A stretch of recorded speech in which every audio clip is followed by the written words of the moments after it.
This is why you need to lock your doors tonight. This is why the darkness beckons. Welcome, brave souls, to the Nightmare Roadshow. Join us as we peel back the veil between reality and the abyss. Each episode, we explore chilling tales and haunted places that make your very spine tingle. Will you dare to listen, or will you turn away, leaving the shadows unexplored? Whisper, the choice is yours. Wait, oh man, I just realized we started recording. Hey everybody, welcome to another episode of Nightmare Road. Of course, I am your host, Decon, here with a very, very mysterious. Oh, okay. Sorry. SOS, and here with the beautiful, dark, and lovely Jessie, and I'm here with the coolest ever, Ash. Okay, fine, don't. And I'm here with our very own CIA agent. Dirty Birdie. Boom. And today we have a really good episode. It's gonna be on occult books and all that stuff. I'm gonna hand this episode off to you guys because I gotta take off. So, one of you guys pretend to. Let me see. Each one of you, I'm gonna get an impression of me. So very quickly, we're gonna start off with SOS. Okay, go. Let's hear your impression of me. So when I leave, the audience can feel like I never left. Okay, now go. My art sucks. That's it. Okay. That. I can't do impressions. What the hell? You put me Wait, on I the got spot one. like that. I got one. Look at me in this stupid shirt.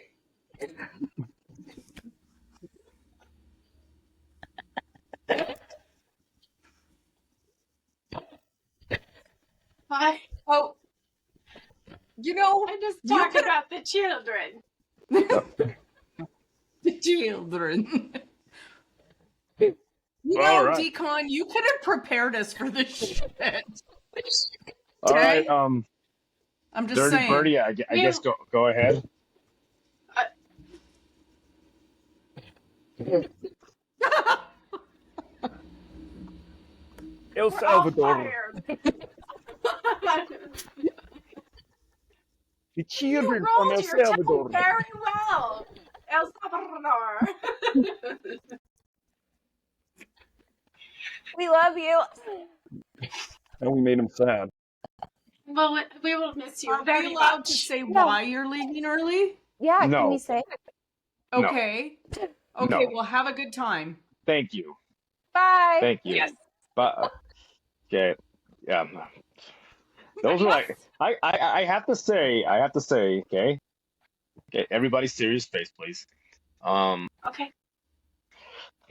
I know I asked for this and I was like, hey, you guys, let me see what I sound. I am extremely disappointed and I feel humiliated. Like this is what I sound like to you guys. Okay, according to SOS, I sound like some kind of emo middle school kid. Okay. According to the Oracle here, I sound like some kind of, spoiled fashionista that apparently is down on his fashion. According to Messy Jesse over here, I sound like some kind of like gypsy that is looking for kids to lure into his gingerbread house home. And Dirty Birdie, apparently I sound like a Colombian drug dealer. So You're all of that to all of us. Yep. Just You are. All that rolled There's so into much one more. big ball. you know those things that I said weren't positive things, right? Love. Big We love hearts. you. Have a good time. Thank you. We'll truly So miss you. yeah, no, okay, all right, bye, everybody. Bye. You guys have fun. Bye, Dios. Pie. Have a slice Okay, of pie for me. okay, Yeah. shut the hell up. Okay, bye, everybody. Oh my God! You know he always leaves us like that. Okay, so we're doing occult books, and I think it's going to be very, very cool. I think I'm going to pick on Dirty Birdie first. Oh boy. Okay. Oh, Dirty Birdie. So I picked the Necronomicon for this episode because it's the first thing that popped into my head. Mm-hmm. when we were talking about occult books or cursed books. And I remember as a kid that there used to be a shop in the mall called Walden Books, and tucked in the corner I loved of Walden. that shop was like a little niche of occult books, and one of them was the Necronomicon.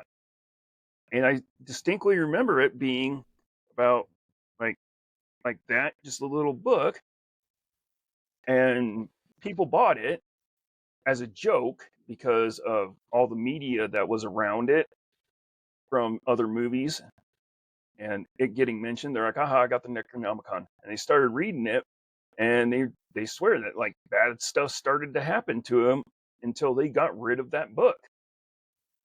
And I'm digging into it, and some people say that it doesn't exist. It's all made up.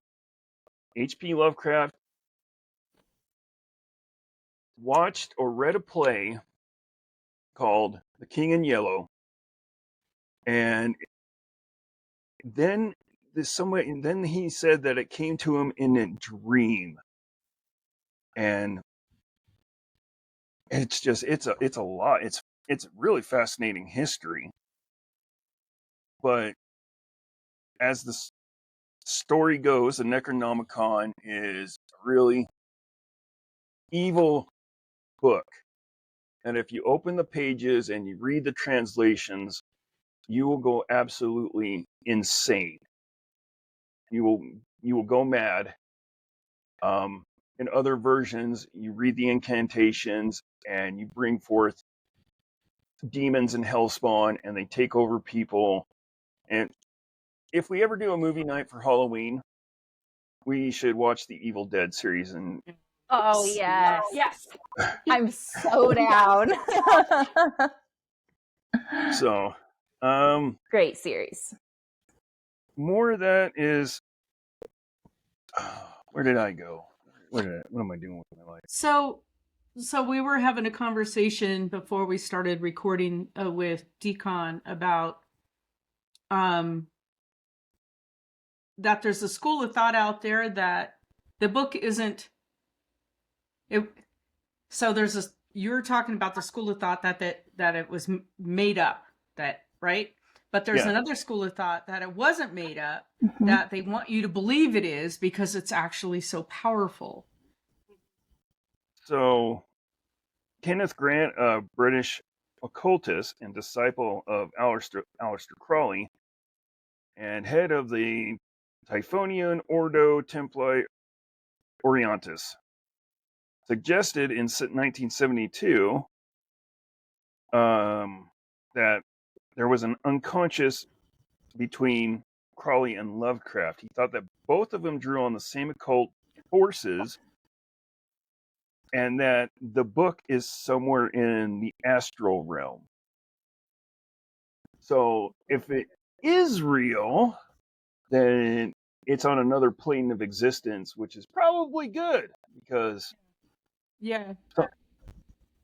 I mean, because they don't want mere mortals to get a hold of it, right? Yeah. or Because it's negative forces to be like, yeah, you know what? Let's tear open the gates of hell and let everything out. Do you guys believe? And I had this conversation with Mark, but I wanted to before the podcast, but I wanted to get your take on it. Do you believe that books can hold that kind of power? I think it depends on the intention of the person with the book. Yeah, not the book itself is evil, but yeah, Ash is right that your intention to what you want to do with the book is what makes it evil. Yeah. You got to think too, like as a like, you know, what people practice. Let's just say for namesake of witches, and when they do their spell book, right, and their books of shadows. I have one, and what I write into it, and whatever energy or positive or negative, it's going to be in that book. Right. I truly believe that you put your energy in that book. Yeah. I have one as well, and although most of my stuff is all light, it's all positive, it's all to help and to bring, peace and abundance to people and Right. and my farm and my animals. But you can go either way with this stuff. Mine's a work in progress. That's fine. Right. We all start somewhere, honey. I mean, But you can write a cookbook, and if your intent is bad, then then you know, poison a whole lot of taste like people who crap. or buy it your could be book, really right? good. I don't know. Well, but I think you're right. So I did talk to Mark, and those who on this podcast who don't know Mark, he's on Speaking of Spirits, and he's on Pocatello Paranormal. He is our demonologist. He's an incredibly learned man on demons. He studied demonology his whole life, and he usually, when we call Mark in on a really negative haunting or a negative case, whatever's in that home or business flees before he gets there because they don't want to deal with him. They know he's on the way because he puts his intention out there, and boom, they're gone. Oh, I Which believe kind of it. sucks on an investigation because you want some interaction, but they know Mark's on his way, and Maybe they just an leave. element of But surprise next time. I know, Right? it's like, Mark, think Burger King, think Yeah. Burger King. You know what I mean? It's like, Think Jack in the Box, McDonald's, anything but. so I asked him because I am actually reading the book that I'm going to talk about. I'm reading both books that I'm going to talk about cool. because they're both tied together. And I said, Mark, do you think, because I've read that just simply reading these texts can screw you up, right? And he goes, no, absolutely not. He goes, I haven't read them all, but he goes, I've read most of them. And he said, honestly, he goes, it's your intention. It's what you want. He goes, just reading it, it's not going to do it. And I didn't think so. And I don't believe in that kind of stuff. It's like my ex-husband used to say, if you watch that movie on the paranormal, that's all going to happen. I'm like, yeah, whatever. No. It's Hollywood too. You know what I mean? But some people, when I was going through the books, my manuscripts, they said just by simply reading it that they started having experiences. Did you find that with your stuff, Dirty Bird? With the Necronomicon, I've never read it, but I have heard a couple of stories from people I know that they bought it. It said the Necronomicon. I don't know. Come to find out, the Necronomicon is just a collection of Lovecraft stories that mention the Necronomicon. It's not actually a spell book, but they read it, and things happened, and they got rid of it, or their partner said, okay, this is happening way too often. What did you do?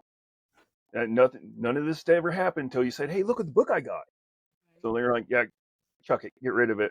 Yeah, but did those things happen because they were thinking about those things possibly happening because they know the reputation of the book? Well, it could be that that's you put enough possible. intention out there or enough fear out there that you've opened the door and you've let things in. Absolutely, Ash. I think that, or they're just pulling my leg. So, but I mean, okay. Well, that's a whole other topic. We'll talk about board games on another podcast. But oh, geez, now we're gonna get into it. yeah.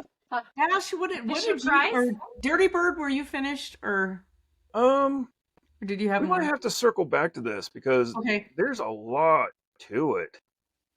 I thought it was going to be a one and done, but there's just piles of information on this thing. I mean, it's been in TV, movies, media, everywhere, and oh man, it's a lot. So we might have to circle back to this one. Okay. Ash, what did you have? So my book, it's known as a faithful representation of the universe, which is why I kind of chose it. So this guy named John Dee, he lived in, 1500s.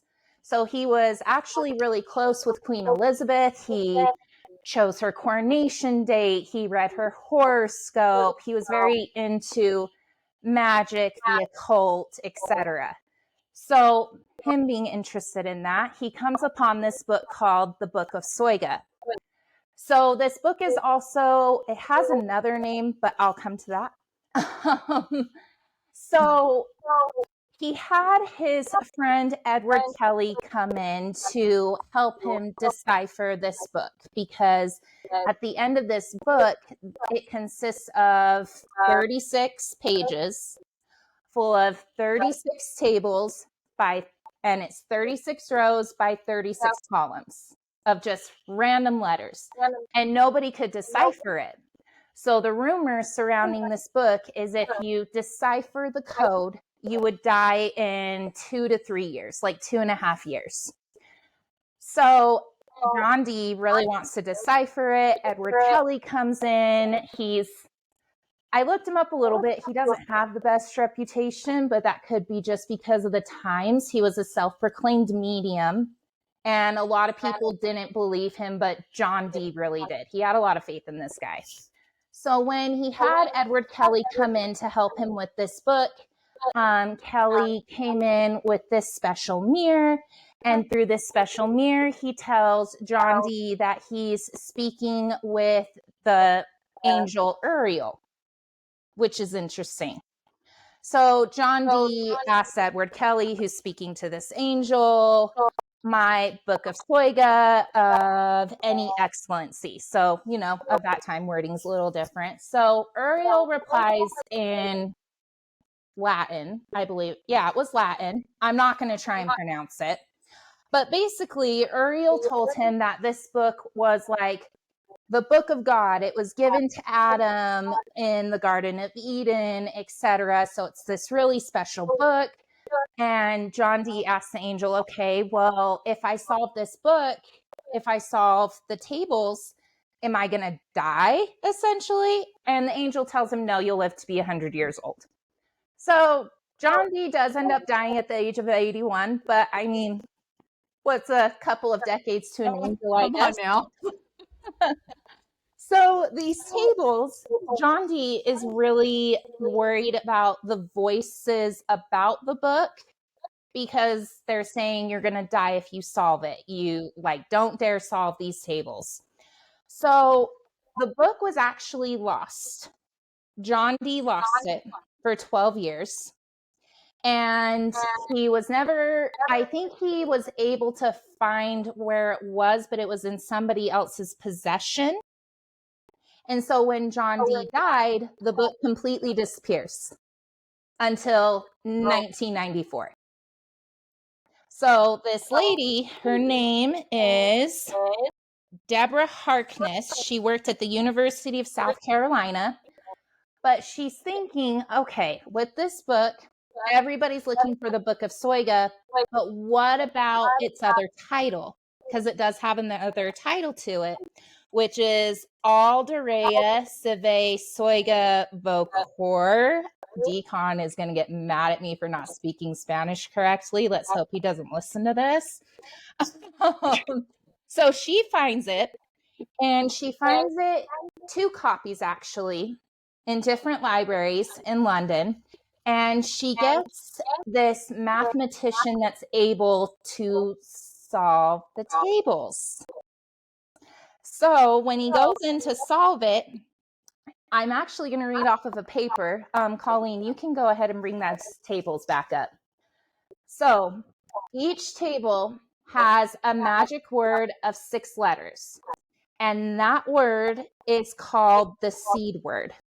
So that seed word is different on each page, but an equation allows you to calculate the letters and make them form into the word. So to calculate it, it is really confusing. I don't fully understand it. So if any of you understand it more than I do, please explain. I'm just going to read. So it says you have to rely on the letter above and the one on the left. So each letter has been assigned a number, and it's from the Latin alphabet. So with this, let's see, the letter on the left. So if you have F on the left and then L above, so you take the letter F with that number that is corresponding to that letter. And then that letter tells you how many tiles to go clockwise. Okay. Okay. Yeah. Okay. So when you take those steps clockwise, you find the next letter to be written. But the seed word that is in the column on the far left is also written backwards and forwards. So on the table of Aries with that one, let's see. So Aries, they have it in there as Nisram. So you have Nisram, and then when you go down, it'll go Marsin. And then it keeps going back and forth until all 36 letters have been done. So all in all, these tables have over 46,000 letters to them that they had to decipher and figure out what it was. But he also found errors, and so he had to fix those errors to make it make sense. Okay. Yeah, All right. it was so interesting. And this whole book is just based on the universe. It has the different astrological signs to it, and it's full of a bunch of like spell work that you can do with the cosmos, and it's amazing. I actually want to buy a copy. You said something about whoever solves it dies in 2 years? Yeah. So Did this mathematician die in 2 years? as far as I know, he's still alive. His name is James A. Reed. And I looked him up on Google, and he hasn't died yet. So Well, I don't know if Solved like it yet. right, maybe he hasn't solved all of it, or he didn't solve it correctly. He's just holding Oh, off. that's true. Right. But this book is known as the book that kills. So the rumor behind it, like back in the 1500s, was like very do not read this book, do not decipher it, do not solve it. Almost kind of reminds me Interesting. of like the Egyptian books of dead than the Book of Life. That's what I was thinking. The Book of the Dead and the Book of the Living. I was like, The that's Book of the actually Dead so has been similar. deciphered. So, I have a copy of it. Oh, do you really? So that's awesome. I'm gonna have to look at it. Well, I have it electronically because it's on, I think, the Oxford University, the free site that they have for the ancient books. I think I okay. downloaded it there, so you can download it. And That's the same some with of the it Book is of Soiga. yeah. So, but it's really interesting that we have all of these books that have all of these warnings around them, and I don't know. I don't know. I don't know what to think. I So, almost think that people didn't want the tables to be solved, just like what this book is labeled as, like a true representation of the universe. Maybe they didn't want it to be solved, and that's why they were saying, "Don't solve it. You're gonna die if you do." Or the church got wind of what he was doing yeah, and gave it a bad name, because yeah, that I was think the church has a around lot the to do same with this time stuff. period as Da Vinci. I'm thinking. I could be I Although think wrong. my book is kind of interesting, I'm not too sure. Anyway, we'll get into it, but I don't know. It's really interesting, this stuff. I don't know. The written word have that much power. I don't know. I guess the Bible has that much power over people. I don't know. Yeah. I mean, a lot of people died in the name of the Bible, right? I was actually told, because I was for a long time, very against reading the Bible, period. I was like, I don't want anything to do with the church. I don't want anything to do with it. And I was told, don't read it as a religious text. Read it like you're reading any other book, like you're just reading another book. Yeah. I still haven't mean, given it a chance, though. Sorry. Jesse, what do you have? What book did you pick? So I had to choose and decipher which one I wanted to do. I went ahead and done the Devil's Bible, is what it's called. Okay. It is basically a book, so it's huge. And let me see if I can share my screen so I could show you what it looks like. Oh, sorry, I guess it wants me to. It's That's why I all have SOS do it, because I wouldn't be able to. yeah, I'm like, Let me see if I can pull it up here. yeah. It's called the Codex Gangas book, aka the Devil's Bible. Oh my God, this Um, thing's huge. Okay. yes, it would All probably right. Let be me. labeled as the most dangerous book ever written. It weighs about 165 pounds, and it's measured Holy about shit. 3 feet in height. Yeah. And his roughly 800-year-old tomb is thought to be the world's largest surviving manuscript, medieval manuscript. So I thought that was very interesting. It's huge. Oh, wow. So Codis Gingas, and I'm probably saying it wrong, literally means giant book. The manuscript exact origins has been lost to time. But historians believed it was like written at some point between 1204 and 1230 in the kingdom of Bohemia. But of what part it's become as the Czech Republic, or in Moscow, Czech Republic.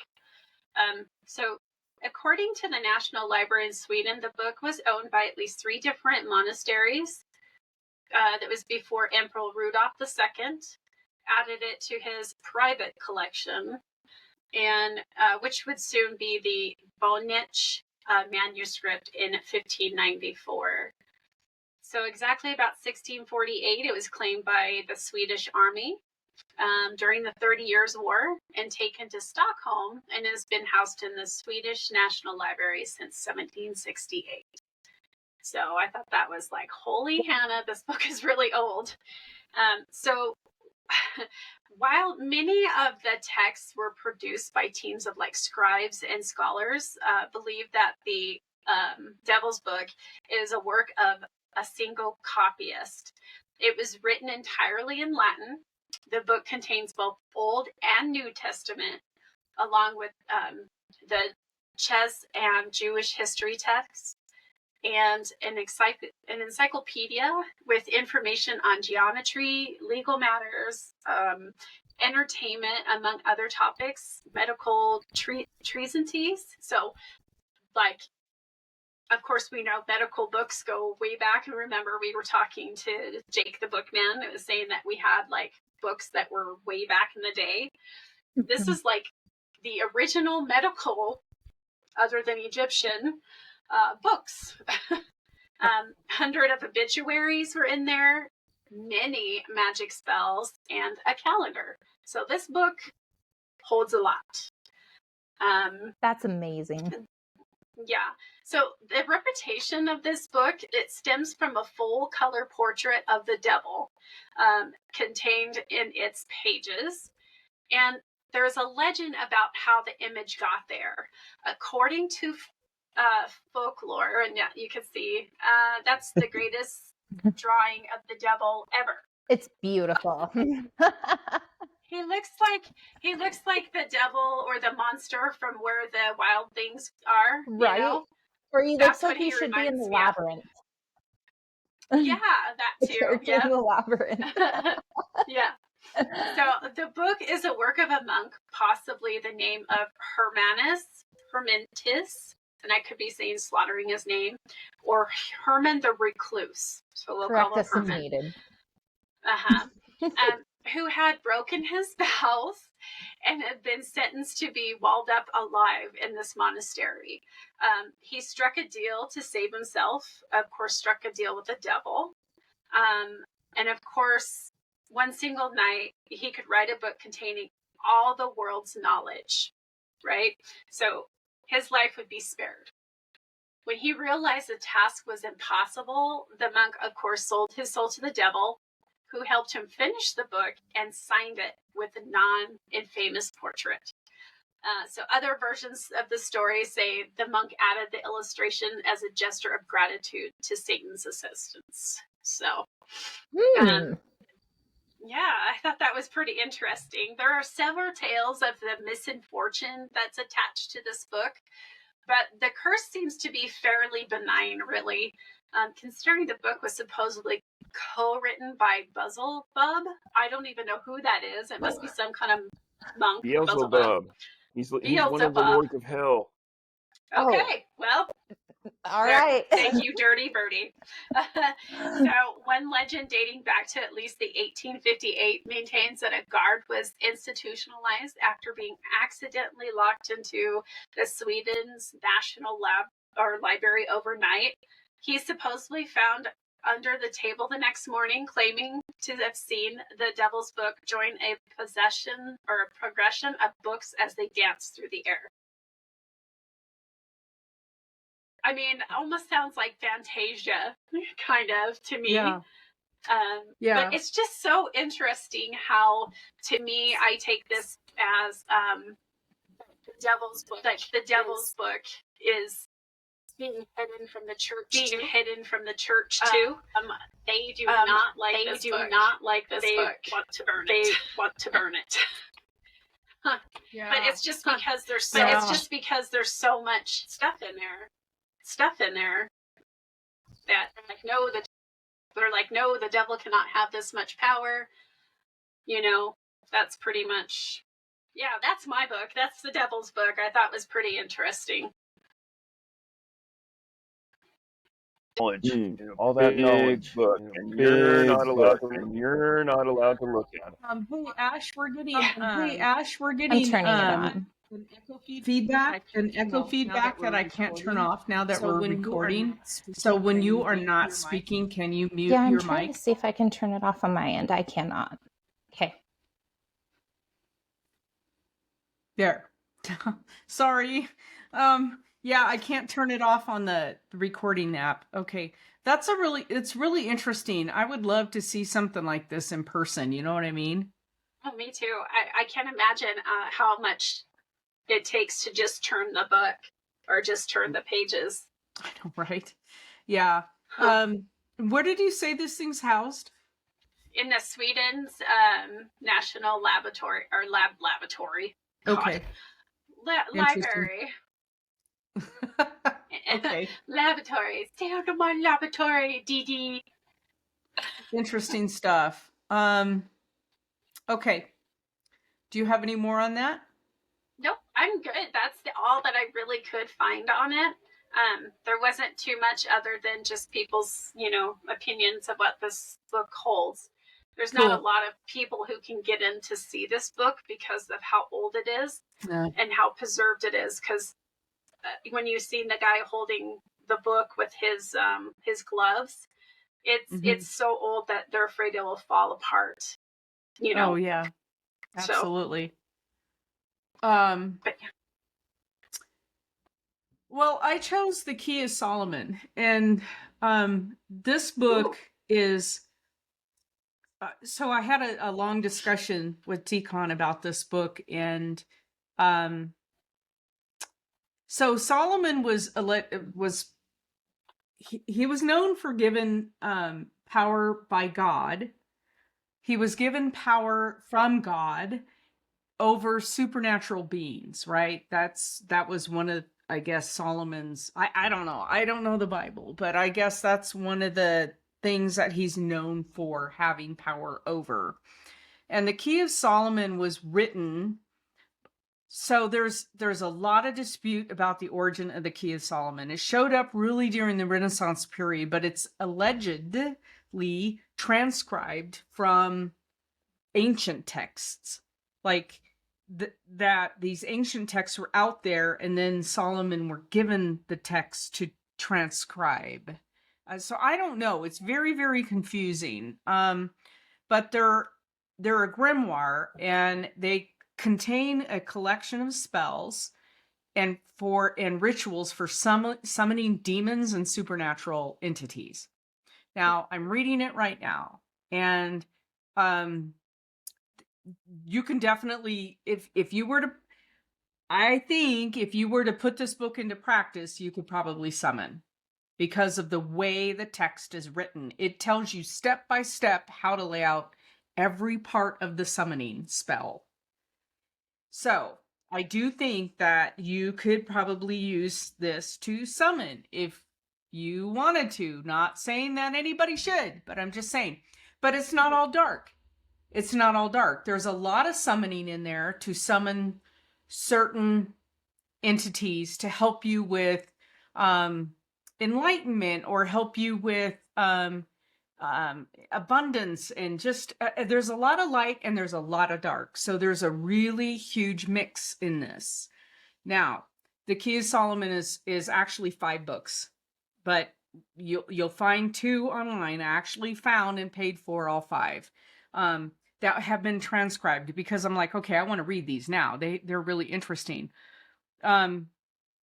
So you like I said, you can use this text to summon, but it actually tells you how to cleanse your body. It's almost like a if I say this, I'll probably get in trouble, so I can't say this. So it's almost, it shows you how to cleanse the body, and it also, I mean, even as far as how you dress or undress, I mean, it's like, it tells you how to summon, like exactly step by step what to do to summon, and step by step what you need to do, what the weather has to be like, what everything has to be like. It's really, really detailed stuff. And so I'm like, wow, that's interesting. The Renaissance is when this thing really came to light. So allegedly, Solomon decided that he wanted this book, I think it was supposed to be in the casket. Let's see, I'm trying to remember how this goes because I don't have it all written down. He didn't want this book to fall into the wrong hands. And so it was supposed to be actually buried in a casket with this, maybe his son. And, but it was recovered. And so during the Renaissance period, it was translated into, so I don't know what the original text was like. I mean, I don't know if it, what text it was written in, but it's, there's Latin, there's Greek, there's, I want to say the original text might have been Aramaic, but I'm not sure. There's just all kinds of languages involved with the years of trying to translate this text. And in the first book, Mark talks about this on one of our Speaking of Spirit podcasts on the goetic demons. So it's very centered on the goetic demons, but the goetic demons, summoning them is both dark or light, or both, or it can go very, very wrong. So that's where this text goes very, very wrong. A lot of people have really put a lot of effort and thought into summoning what this book tells them to. And they think they're summoning for wealth and power and abundance. And then, yeah, it goes horribly wrong. So, you know, when you're doing something like that, it doesn't always mean you're going to get what you wish for. Yeah. So it's like, make me super hot, right? And you're a baked potato. So, you know. Well, wait a minute. So, I want to be pretty anyway, forever. He turns you into a mannequin. exactly. So I Oh, think there's a lot that can go wrong with this text. And so there was a lot of people who really, really dived into this text and really concentrated on this text, and it went very wrong for them. So there's the goetic demons, which are the 72 demons that are discussed in the book. And I even have a hard time like trying to read their names, because I'm so bothered by the fact that, like, could you summon them just by talking about them? I don't know. I know. You know what I That's mean? what I was thinking too. Like, if you get scared about saying, you know, their name, you know, like it's going to summon them. And it's a fear. Exactly. And then there's the magical book that's part of it, which is, I think, the second book of this. And it's called I'm going to slaughter this, but Ars Notoria? It's the ancient magical book that goes with this. So like I said, there's 5 books that make the Key of Solomon. and it's over the centuries, concepts of magic and demonology went hand in hand, but magic isn't always dark. It isn't always dark, and people always assume that magic is dark, and it's not. But in this instance, I think things can go really, really wrong. So, like I said, you it's like the genie in the bottle. You ask for those 3 wishes, and it goes horribly wrong. So, anyway,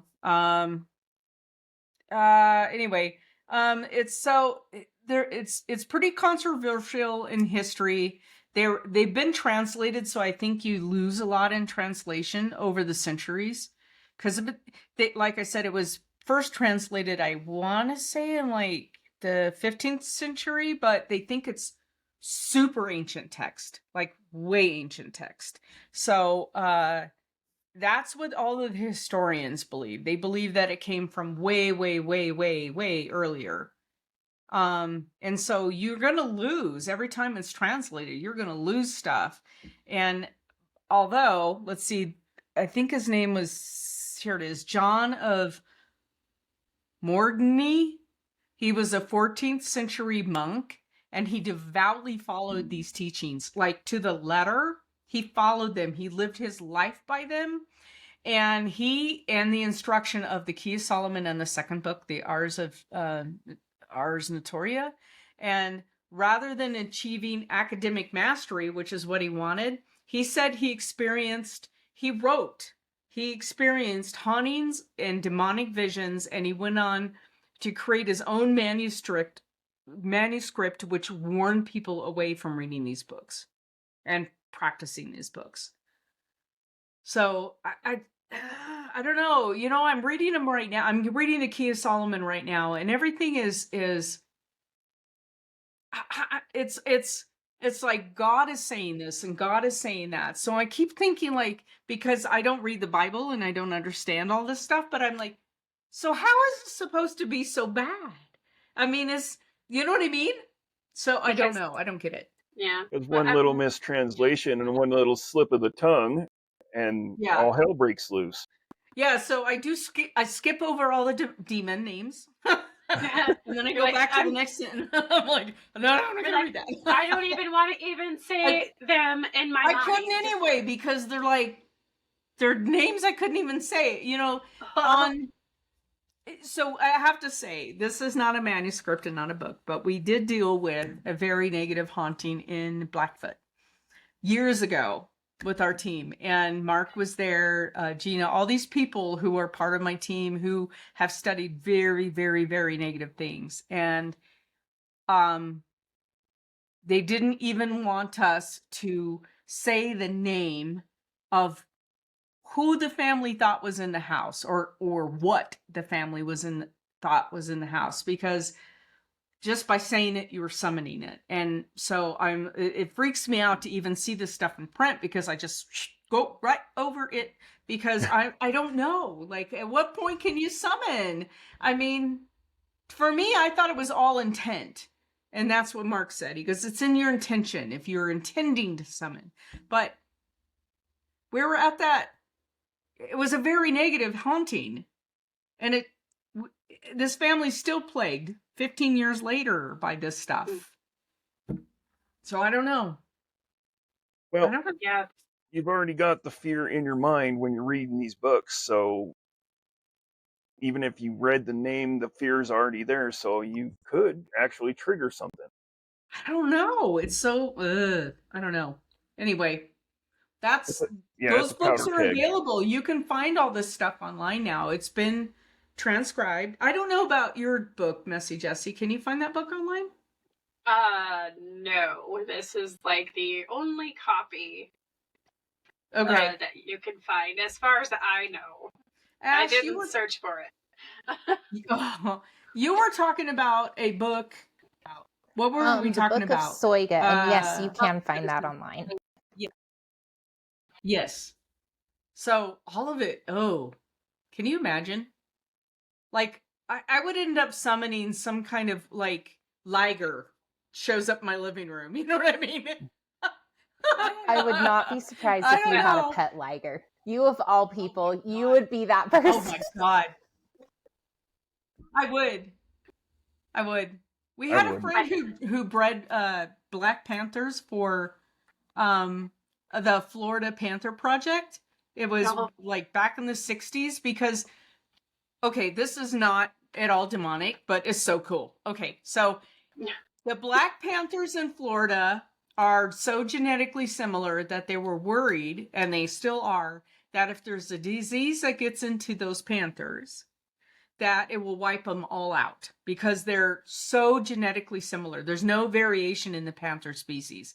So they asked him, because he was a cat guy, like a expert, I don't know, like Tiger Man, I don't know. Or, well, who was that weirdo? Tiger King. Tiger King? Okay. Yeah. So he had big cats, and Oh my God. he would get them from zoos. Like if they were going to put him down, he would take them and try to, anyway.